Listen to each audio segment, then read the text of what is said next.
Na perspectiva do Weber, nas circunstâncias... A filosofia do Hegel tem sido considerada o conhecimento da língua ao conhecimento. Como Le Breton...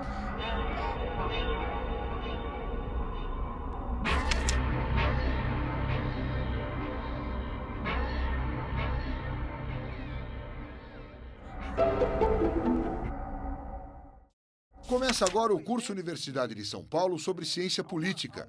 Na última aula, o professor José Álvaro Moisés explica, através de exemplos atuais, o funcionamento da confiança política e como ela é capaz de melhorar a vida política do país. Vamos então à aula de ciência política. Primeiro, como formular a questão da separação entre executivo e legislativo? A separação é executivo e legislativo ou como alguma parte da literatura, inclusive Fernando Limonge, Argelino Figueiredo, que vocês leram, cujo texto vocês leram para hoje, diria, a contraposição não é propriamente executivo e legislativo, mas é executivo mais a coalizão majoritária versus oposição.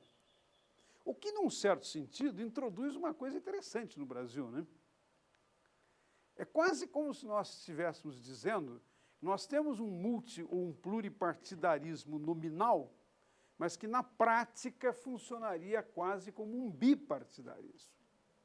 E aí, quando todo mundo compara Brasil e Estados Unidos, não, lá tem uma série de prerrogativas que funcionam porque tem bipartidarismo. Bom, eu confesso que eu fico com um problema aqui, in the back of my mind, né? Se nós estamos nos aproximando na prática de uma contraposição situação-oposição, quase bipartidária, formado de uma maneira, às vezes, dura, esdrúxula, meio atravancada, puxa um partido para cá. E vocês devem se lembrar, teve episódios nesses últimos 8, 10 anos. Eu não gosto de ficar nominando, porque parece que é uma briga com o governo A ou com o governo B. Eu não tenho esse tipo de... Não estou preocupado com isso, né? Mas, em todo caso, nos últimos 8, 10 anos, teve várias situações em que, de repente, pequenos partidos que se elegeram na oposição foram puxados para a situação. Quer dizer, não é bem que são partidos em questão, portanto, né? É mais um certo jogo institucional que envolve interesses, através do qual se forma um bloco de situação, um bloco de oposição. Ora, um bloco de situação, um bloco de oposição, tem semelhanças com o sistema do funcionamento do sistema bipartidário. Se é assim, por que eu aceitaria que, no caso norte-americano, eu tenho o chamado governo dividido? Não é? Governo dividido quer dizer, o executivo é eleito, tem o seu mandato e a sua legitimidade, mas muitas vezes o legislativo tem um ponto de vista... tem choque, tem tensão, tem colisões, mas tem muita negociação.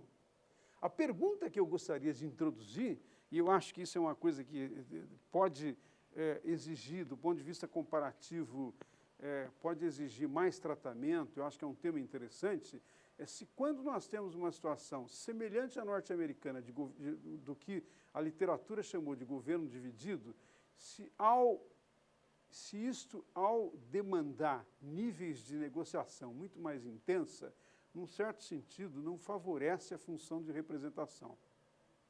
Não favorece aqui não apenas minorias, mas mesmo grupos extremamente importantes que estão fora do sistema da situação, não integra a coalizão majoritária ou o partido que está no executivo, não é? Se de alguma maneira não é um mecanismo através do qual esses segmentos o sistema obriga que eles sejam ouvidos e eles possam colocar... E, portanto, de alguma maneira, torna mais eficiente, mais eficaz o mecanismo representação e incorporação, introdução dentro do sistema de demandas que vem da sociedade. Bom,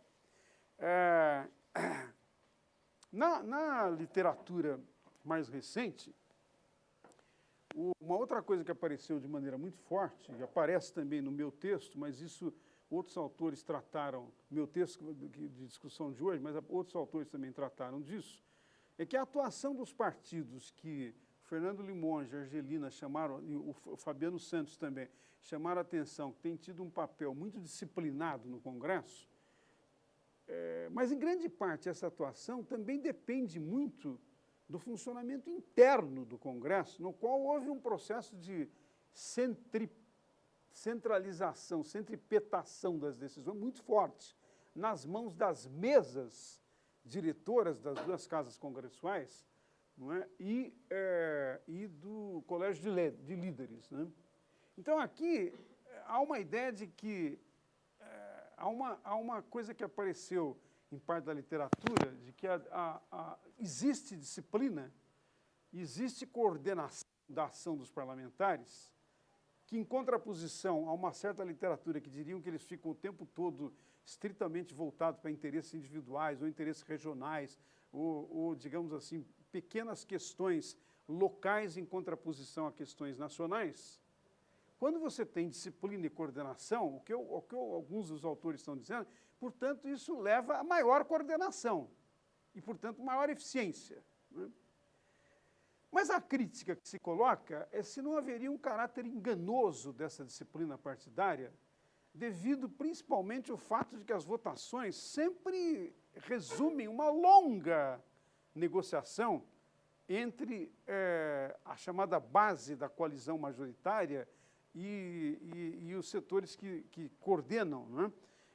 Então, nesse caso, será que se sustenta essa ideia de uma disciplina muito estruturada, muito enraizada na identidade de partido, ou é um mecanismo de funcionamento do presidencialismo de coalizão pelo qual, para fazer valer a sua vontade, né, a coalizão majoritária ou o executivo acaba cedendo, fazendo concessões na negociação. Isso remete para o que alguns autores, a própria Angelina Figueiredo, chamaram de agenda oculta. Agenda oculta, num certo sentido, é aquele momento em que uma série de emendas, uma série de alterações são feitas nas medidas provisórias, em projetos do governo são apresentados, não diretamente, mas o governo apresenta através de deputados ou de parlamentares individuais, para fazer uma tentativa para ver a reação. E se tiver muita reação local ou da opinião pública, o governo retira. Se não tiver reação, ele vai em frente e no finalzinho ele pede urgência e aprova. Quer dizer, a agenda oculta significa mecanismos através dos quais, sem explicitar claramente os seus objetivos, o governo tenta fazer avançar os seus objetivos. Né? Bom, e finalmente, para pensar esse problema, para pensar essas questões, eu também me lembrei do seguinte, também me lembrei de 3 casos empíricos relativamente recentes, que fornecem alguma informação. Primeiro, o governo Collor. O governo Collor foi um governo majoritário. O governo Collor não fez o esforço de formar uma ampla coalizão majoritária que permitisse ele ganhar todas as disputas, todas as proposições no Congresso, e ele acabou sendo jogado fora. Será que ele foi jogado para fora para isso? Ou será que ele foi jogado para fora só por causa das denúncias de corrupção? Tem um problema aqui que não está inteiramente esclarecido. Agora tem alguns analistas, alguns historiadores dizendo, não, Collor, na verdade, perdeu porque não formou uma coalizão majoritária. Mas o problema é que nem o Fernando Henrique, no último ano de governo, teve uma coalizão majoritária, nem o Lula no primeiro mandato, né? Mais do que o primeiro ano, durante um bom período do governo Lula, inicialmente, não tinha uma coalizão majoritária. O que introduz um problema, né? Ou melhor dizendo, introduz uma questão. Talvez a gente deva pensar o problema de construir coalizão, pensando que a coalizão se expressa em entregar ministérios para os componentes diversificados da coalizão majoritária e, ao mesmo tempo, produzir políticas públicas, policy, quer dizer, enfrentar o problema realmente importante, que é de formular, implementar política capaz de atender os desafios do país. Se isto depende estritamente digamos assim, dessa imposição de formar a coalizão majoritária no sentido de ter a maioria para o tempo todo aprovar em limite toda e qualquer... Será que não tem circunstâncias em que o jogo envolve a possibilidade que, mediante critérios específicos, não é, se forme governo, se forme ministério, e na relação também com a opinião pública, portanto, reintroduzindo o problema da relação representado-representante? Na relação com a opinião pública, esse equilíbrio não pode ser recuperado. Veja, eu não quero ser ingênuo e dizer que não existe um problema para os diferentes governos, na hora que querem aprovar as suas medidas, terem que ter o quórum mínimo necessário para a sua aprovação. Se for uma emenda constitucional, isso é mais grave ainda. Se for um projeto de lei ordinário, isso é um pouco mais simples, mas sempre tem que ter maioria. O problema é que se nós pensarmos formularmos a questão em termos de uma imposição de que essa maioria seja vigente o tempo todo, indiscutivelmente, independente de circunstâncias, não é? Isso pode representar alguma coisa parecida com a experiência que está ocorrendo com o atual governo, o governo Dilma. Ou seja, tem uma enorme coalizão, mas ninguém sabe direito, não é suficientemente claro os critérios que levaram à formação dessa coalizão. Nem isso é claro, tanto isso não é claro, tanto isso, num certo sentido, suscita dúvidas. Não é? Quer dizer, será que foi um programa, foi em torno do programa, foi em torno de prioridades relativas às políticas públicas que se estabeleceu critérios para chamar quadros, para chamar políticos, etc. Ou isso decorreu de uma certa leitura, de uma certa interpretação de que a coalizão tem que se formar em qualquer circunstância, e aí você atribui responsabilidades ou atribui cargos, melhor dizendo, atribui cargos e entrega funções sem, no entanto, cobrar responsabilidades. A um ponto tal que, num período, se vocês olharem do mês de maio para cá, foi um ministro por mês. Maio foi o Palocci, junho foi o da Agricultura, julho foi o do Turismo, agosto foi o do Esporte, se não me engano, e agora a Receita, quer dizer, foi um por mês, né? Quer dizer, não é normal. Mesmo que a presidente consiga ter a presidente Dilma consiga, digamos, ter uma atitude quase que olímpica diante da situação, de, estamos cuidando, mas ainda assim debilita o governo. Né? E se faz sentido, a questão que eu levantei sobre legitimidade, eu me pergunto se isso debilita só o governo.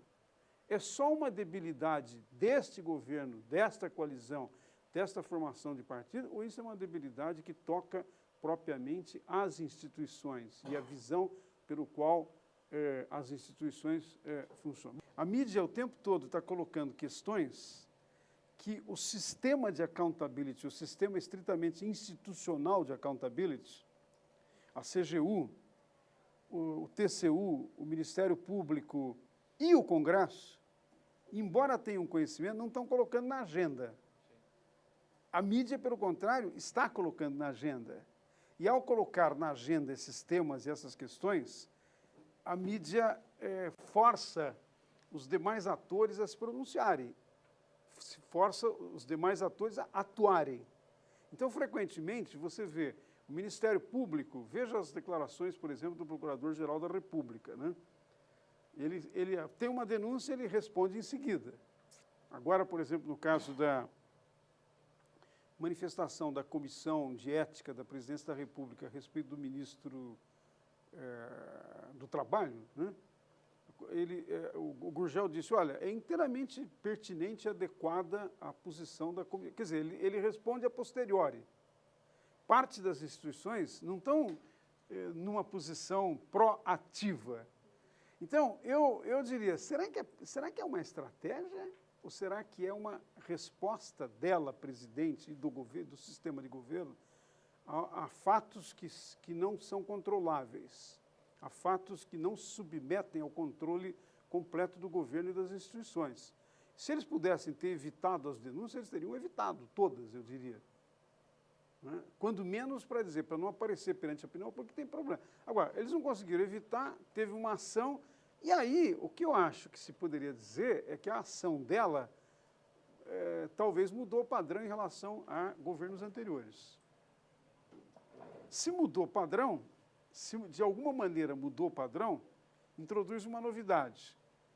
Talvez essa novidade esteja tendo repercussão positiva na opinião pública, né?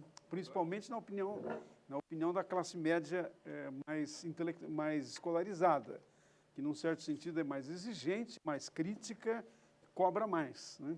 Isso remete para uma questão que, assim, será que isso não é inevitável na democracia quando você tem grupos que têm interesses que são diversificados?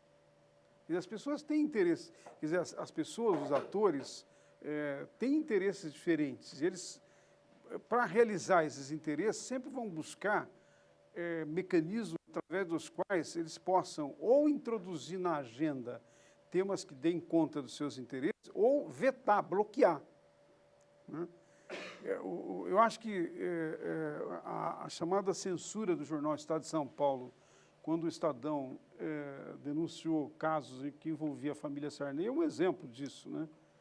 É interessante, quer dizer, eu não vi nenhuma análise acadêmica sobre isso, é possível que exista, eu não vi, mas eu acho que seria interessante examinar o que acontece quando você tem atores, que alguns diriam parte da oligarquia tradicional, tá certo? Alguns atores que são capazes de mobilizar parte das instituições do mecanismo de accountability, né, para bloquear precisamente um processo que está trazendo à tona uma situação, a denúncia de uma situação que envolve abuso do poder.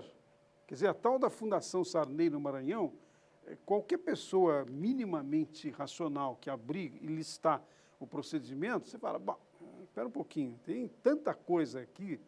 Quer dizer, a fundação foi transformada numa coisa da família, há uma confusão de patrimônios, há uma indicação, quer dizer, e ao mesmo tempo o uso de recursos públicos para viabilizar negócios de parte da família, como no caso do filho do Sarney, tudo isso aparece na lista.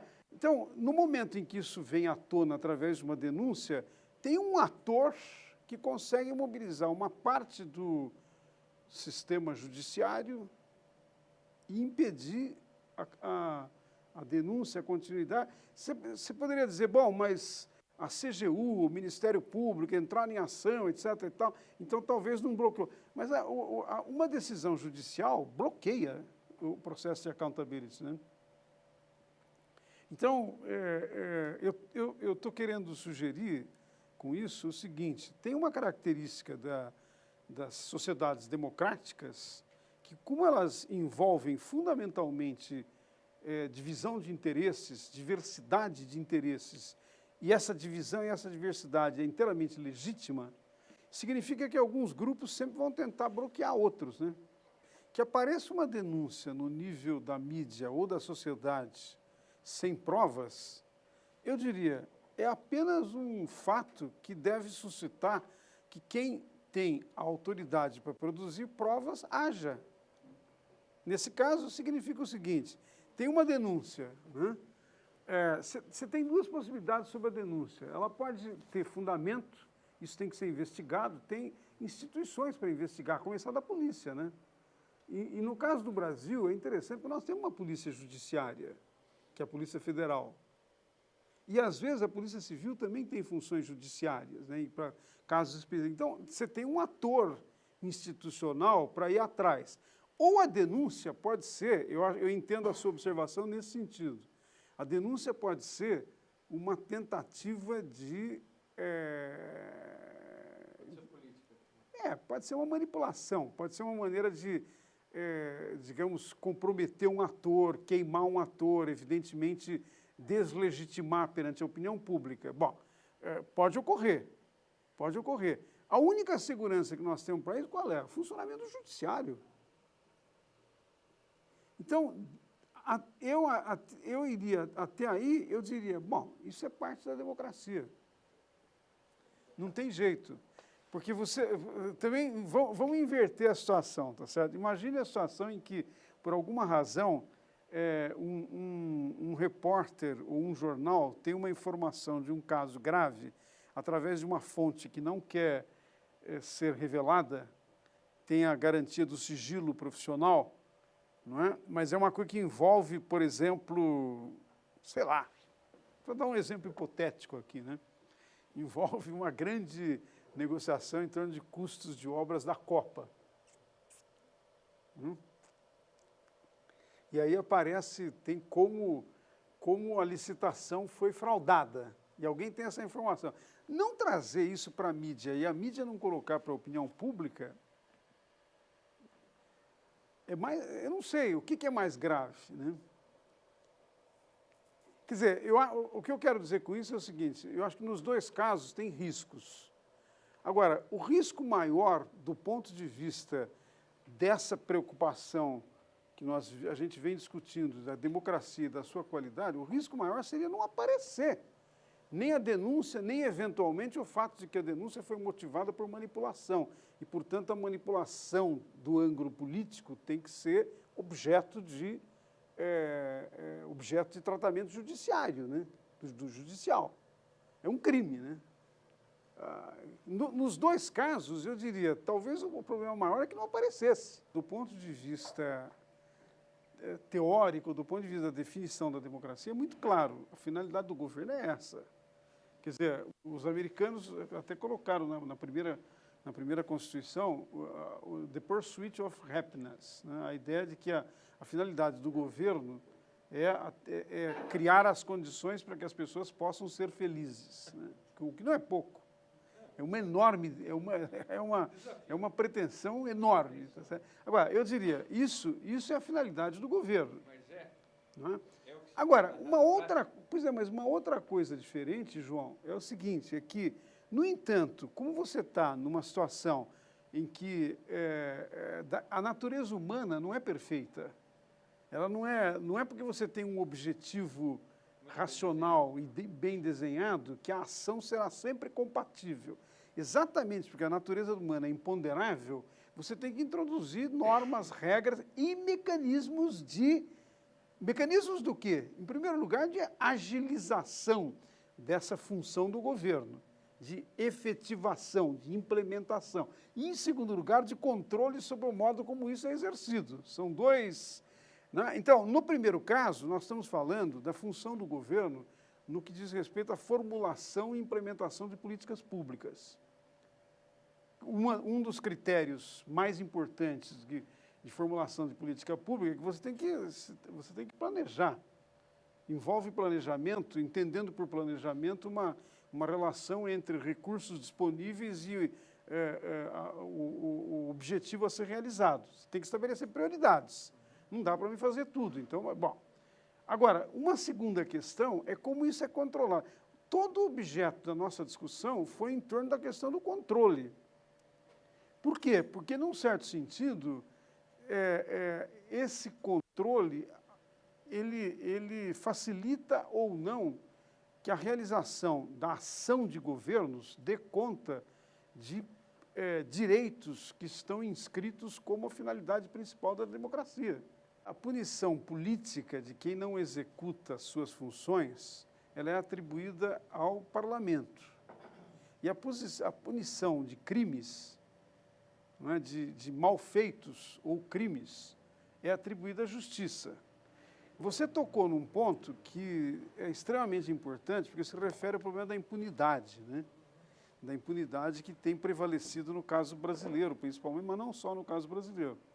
Claro que aqui tem um problema de comparação. Se a gente adotar um mecanismo comparativo é interessante, porque vai aparecer em alguns países que também tem corrupção, né? Mas que, no entanto, você tem, por um lado, instituições capazes de flagrar as situações, denunciar e proceder judicialmente, né? E tem penas. E, no caso brasileiro, eu diria que aqui, para não ser totalmente pessimista, eu diria o seguinte, de 88 para cá, nós avançamos muito na direção de constituir um sistema de accountability e de, digamos assim, de fiscalização, de controle da corrupção. O que nós não temos, e isso eu dou razão para você, eu não tratei disso no curso, é uma matéria a respeito da qual eu tenho bastante interesse, mas eu também tenho insuficiente conhecimento, né? É que nós temos uma situação em que o marco jurídico, você vai me confirmar ou não, o marco jurídico para punir a corrupção é insuficiente. Haja visto que você tem, por causa da presunção de inocência e uma série de coisas desse, você tem um sem número de possibilidades, de recursos, que significa que mesmo alguém, em relação a quem se produziu um certo volume de evidências, e num primeiro julgamento foi condenado, tem tantas possibilidades de ir para instância superior, de recurso, etc., etc., etc., que acaba, digamos assim, tornando ineficiente a medida de punir. Ou seja, eu diria, de uma maneira modesta, mas eu diria o seguinte, esse é um tema que toca no tratamento do curso, no que nós chamamos o primado da lei, e a eficácia da lei, e a submissão dos cidadãos à lei. Só que nós temos um problema aqui, a lei é insuficiente, o que nós estamos dizendo é isso, a lei é insuficiente. A lei é insuficiente, a lei precisa ser modificada, e é preciso que haja, para isto, em primeiro lugar, um Congresso autônomo, atento e particularmente voltado para aperfeiçoar esses mecanismos. E você precisa ter partidos, e você precisa ter oposição, né, para poder produzir isso. E você precisa ter iniciativas da sociedade. Talvez, eu não quero finalizar isso, mas eu digo, talvez nós estamos agora na primeira fase de um processo em que a tentativa de mudar o marco jurídico está começando. Por um lado, o melhor exemplo que eu poderia dar é o da lei da ficha limpa, que aparentemente o Supremo finalmente vai votar e há indicações que ele vai aceitar, ele vai legitimar. Mas eu diria, tem uma série de movimentos no país se distribuindo pelo Brasil inteiro, pequenos grupos nos mais variados cidades, estados, etc. O que eu quero dizer é assim, está começando a se criar na sociedade, não é? A exemplo do movimento da ficha limpa, está começando a se criar na sociedade uma série de iniciativas que derivam da percepção de que a corrupção é um problema, que ela afeta a qualidade da democracia, mas que, para poder ir adiante, precisa modificar as leis. Não basta ter a lei, é preciso que os mecanismos da justiça, é preciso que a instituição judiciária funcione bem, funcione adequadamente. Então, você tem um problema aqui de administração e de funcionamento da instituição. Quer dizer, demorou muito, tem nepotismo, tem uma mistura entre o poder privado e o poder público. Todas essas coisas limitam o papel da justiça e limita a capacidade dos mecanismos judiciários não manter a impunidade, mas, ao contrário, criar uma cultura aonde é cabível de punição. Tem que punir, né? Pisou na bola, usou dinheiro público, tem que punir, não tem jeito. É assim que foi feito nos outros países.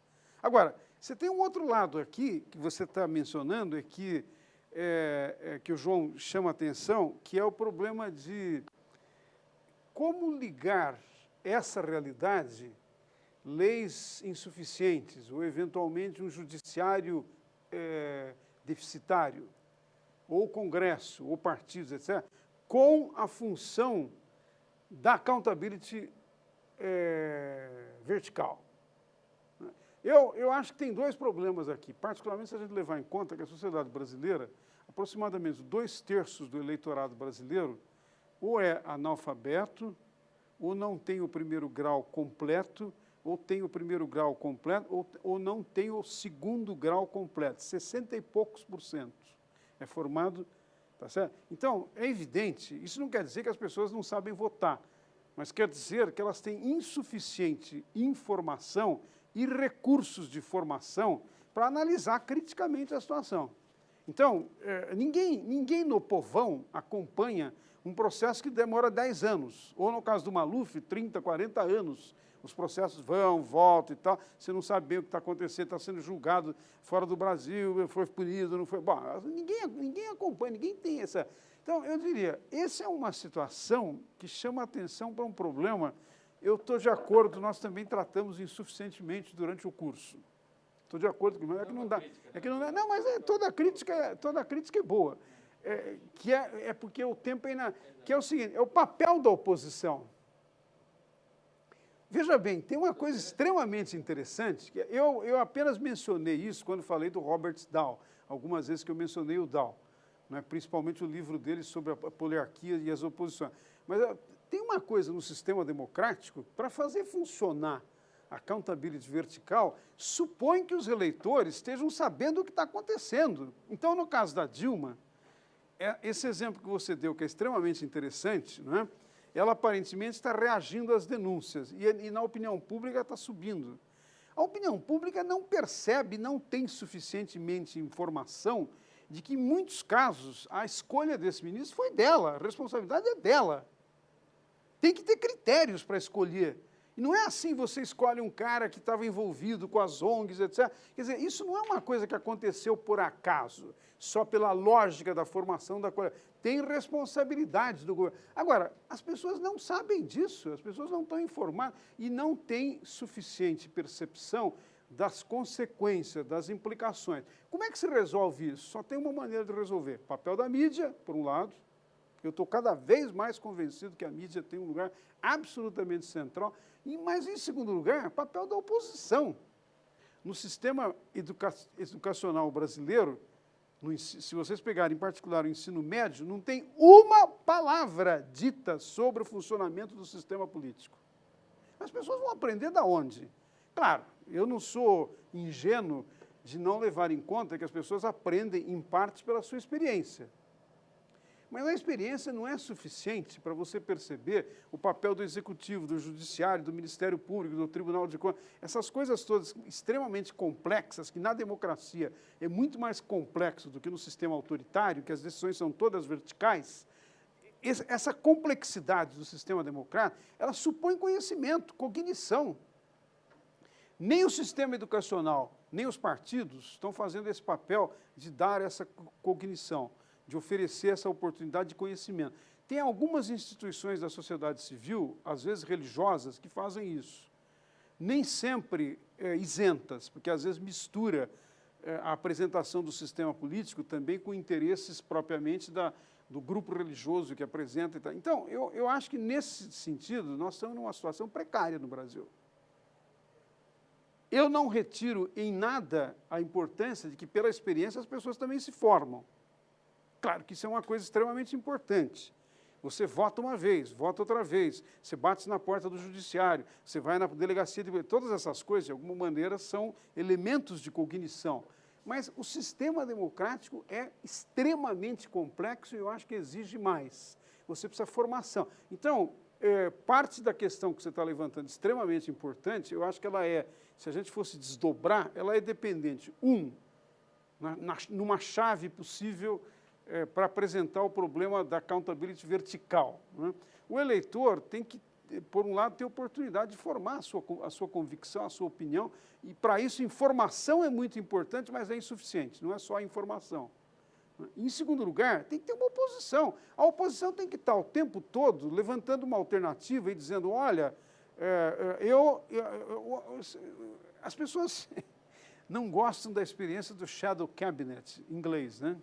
Diz, não funciona bem porque o Brasil não é um parlamentarismo. Eu acho que os líderes que querem substituir o esquema de coalizão majoritária atual, os líderes que se propõem como alternativa, eles deveriam estar dizendo de público como é que eles pretendem constituir os próximos governos, como é que eles pretendem fazer o recrutamento dos ministros, que critérios serão. Quer dizer, essa alternativa tem que aparecer para que as pessoas vejam, bom, aqui é feito assim, naquela outra situação tem tais e quais oportunidades, abre tais e tais. Se isso não for feito, como é que as pessoas vão fazer escolhas? Elas vão tender, em parte, a aceitar o efeito das personalidades, que é uma coisa muito importante da nossa tradição, que centraliza muito no papel das pessoas no exercício da atividade política, né? Uma parte da chamada sociedade civil, ao invés de atuar como um elemento ao invés de resguardar uma certa autonomia e, eventualmente, atuar proativo a favor do governo ou digamos, reativamente, quando se trata de crítica, né, na medida em que tem um elemento de cooptação, de trazer para dentro do Estado, né, o papel dessas instituições, perde a eficácia no que diz respeito à accountability social ou societal. O que significa que a questão permanece. A questão permanece, né?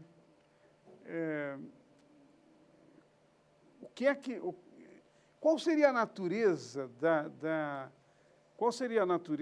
da ação da sociedade civil para cumprir essa função de accountability social? O que é que move? E como é que isso se insere no sistema? Porque vamos falar português claro. participar tem um custo, né? Participação tem custo. Toma tempo, toma energia, as pessoas querem fazer outras coisas, né? Ou às vezes são mais motivadas por outras coisas.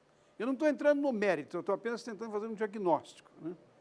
E às vezes as pessoas participam e não tem efeito. O resultado não é compatível com a mobilização de energia, de esforço que foi feito, né? Então, nessa situação, eu diria, o que pode dar um motivo, um nexo, uma razão para se consolidar a participação da sociedade civil como elemento de accountability social e, ao mesmo tempo, se consolidar e, ao mesmo tempo, ter resultados? Você pode perfeitamente ter mobilização da sociedade civil. Você pode ter perfeitamente capacidade de movimentos ou de segmentos, né, organizados, definir a sua própria identidade, definir objetivos, definir metas, né? E você pode ter ação correspondente. O problema é que se o sistema não estiver preparado para dar acesso a que essas demandas entrem dentro, funcionem como mecanismo de input do sistema, a participação e, eventualmente, a mobilização perde sentido. O que significa que, portanto, analiticamente, eu estou de acordo com os autores que fazem essa distinção.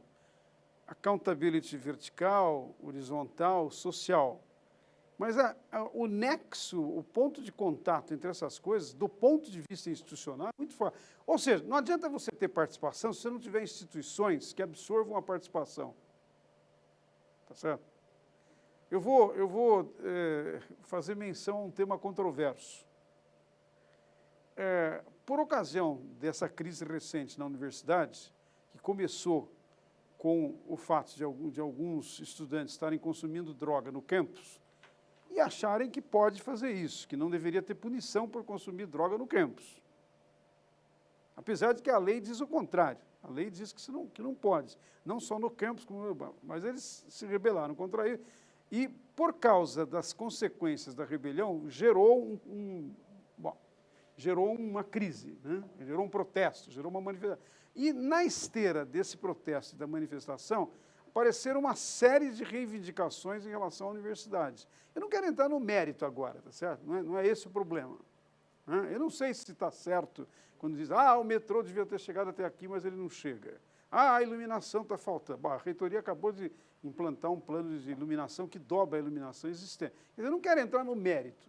Eu estou apenas admitindo que, com a crise, emergiram uma série de demandas que, digamos assim, seriam próprias de segmentos que querem, em relação à estrutura de autoridade da universidade, querem apresentar um ponto de vista dissidente, querem apresentar um ponto de vista diferente, diversificado. Na democracia, não tem como você dizer se está certo ou se está errado de partida isso. Tem que admitir, né? Tem que entrar no sistema. O que, de certa maneira, uma parte dos estudantes que estão protestando, não só os mais radicais, etc., que estão constituindo o movimento, mas alguns que estão apoiando na margem, eventualmente aparecem nas assembleias, mandam mensagem. O que, num certo sentido, as pessoas estão dizendo é o seguinte: a estrutura de poder na universidade não abre a possibilidade dessas demandas chegarem. Não abre. De novo, eu não quero fazer uma discussão de mérito, não estou dizendo que abre ou não abre. Eu estou dizendo, mas essa é a demanda. A percepção de algumas pessoas é essa, né?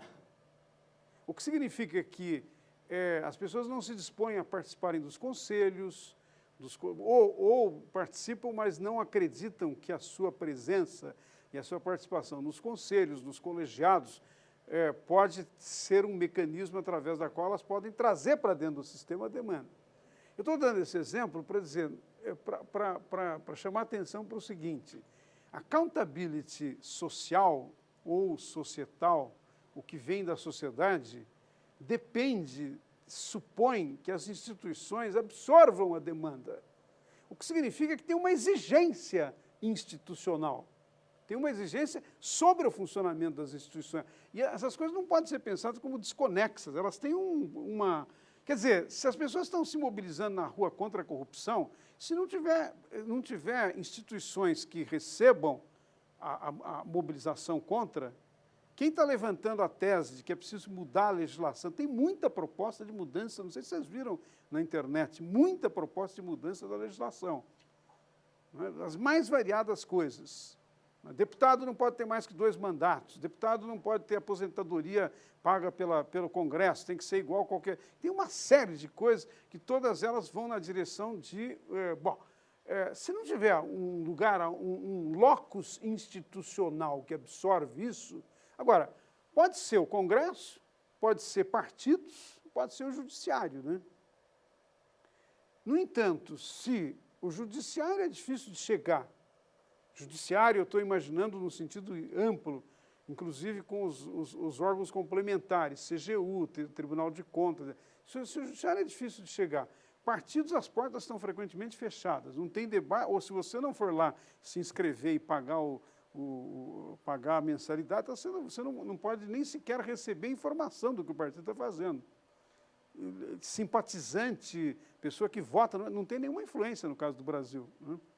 E o Congresso Nacional tem mais ou menos permeabilidade, é um tema que vai ser objeto da nossa discussão nos textos, mas tem mais ou menos permeabilidade. Então, numa circunstância como essa, mesmo você tendo expansão da chamada organização da sociedade civil para fins dessa accountability social, limita o efeito.